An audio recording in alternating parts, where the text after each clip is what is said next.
Welcome back traders, সকলকে স্বাগত জানাই ফরেক্স কোয়ান্টাম হাবে। গোল্ড উইকলি ফোরকাস্টে আমরা দেখে নেব এই সপ্তাহে মার্কেটের মোমেন্টামটা কী হতে পারে, মার্কেটের টার্গেটটা কী হতে পারে। তো আমরা এই সপ্তাহে গোল্ড মার্কেট দেখতে বেশ ইন্টারেস্টিং, কারণ গত সপ্তাহে আমরা দেখেছি প্রাইস একটা স্ট্রং সাপ্লাই জোন থেকে রিজেকশন নিয়ে অনেকটাই নিচে এসেছে। তো এখন প্রশ্ন হলো যে মার্কেট কি আবার নিচে নামবে, নাকি নতুন করে বুলিশ মোমেন্টাম সেখান থেকেই আবার শুরু করবে। চলো দেখি চার্টে কি হচ্ছে, আমরা সকলে মিলে একটু চার্টটা অ্যানালাইসিস করি। So traders, gold weekly bias অনুযায়ী টার্গেট আপসাইডেই আছে, ভিউটা উইকলি অনুযায়ী আপসাইডে আছে। এখন লোয়ার টাইম ফ্রেমে মার্কেটটা কি করেছে আমরা একটু চলুন দেখে নেই। তো মার্কেটটা ফার্স্ট অল টাইম হাই লাগিয়ে এখান থেকে রিজেকশন নিয়ে মার্কেটটা নিচে এসেছিল।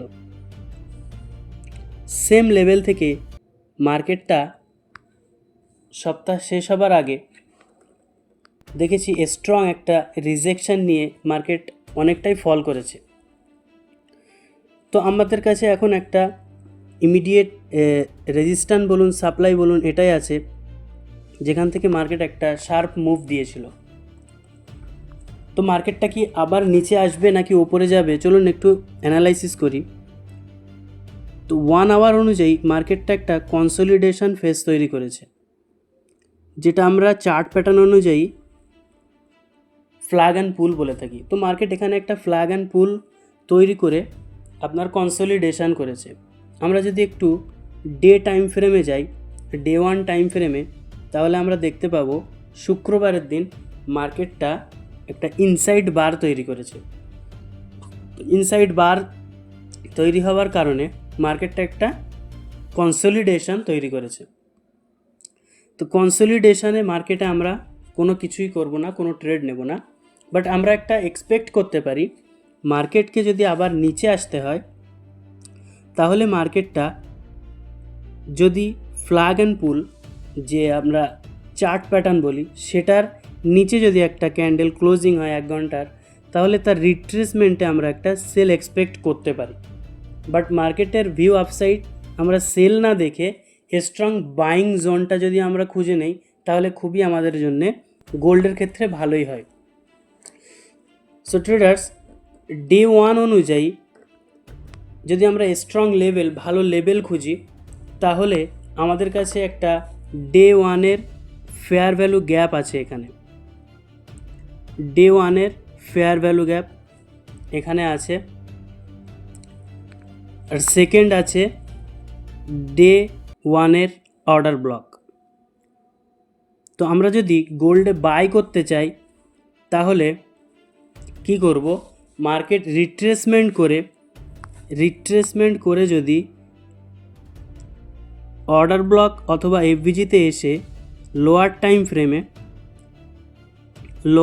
ফ্রেমে আপনি 15 মিনিটে দেখতে পারেন, লোয়ার টাইম ফ্রেমে যদি মার্কেট স্ট্রাকচার শিফট দিয়ে এটা আবার রিট্রেসমেন্ট করে কোনো এক্সট্রিম অর্ডার ব্লকে, তাহলে আমরা এই সপ্তাহের জন্য যে টার্গেটটা, সেই টার্গেটটা অ্যাচিভ করতে পারি।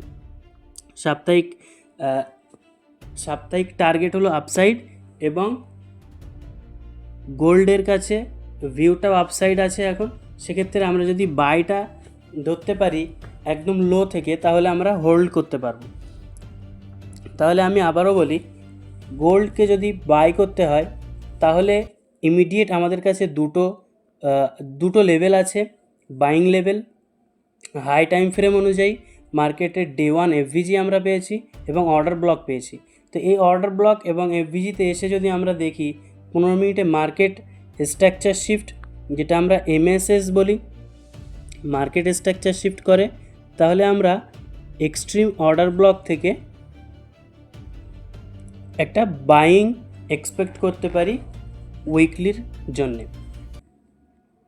তো এই ছিল আমাদের এই সপ্তাহে ফরেক্স কোয়ান্টাম হাবের পক্ষ থেকে গোল্ড উইকলি ফোরকাস্ট। যদি ভিডিওটা আপনাদের ভালো লেগে থাকে তাহলে লাইক দেবেন, লাইক দিয়ে চ্যানেলটাকে সাবস্ক্রাইব করে পাশে থাকবেন, যাতে পরের সপ্তাহে এবং গোল্ড আর ফরেক্স পেয়ারগুলোতে প্রতিদিন আপডেট দিলেই যেন সরাসরি আপনার কাছে প্রথমে চলে যায়। তো চ্যানেলটিকে সাবস্ক্রাইব করে রাখবেন এবং লাইক দেবেন। See you in the next video. Happy trading.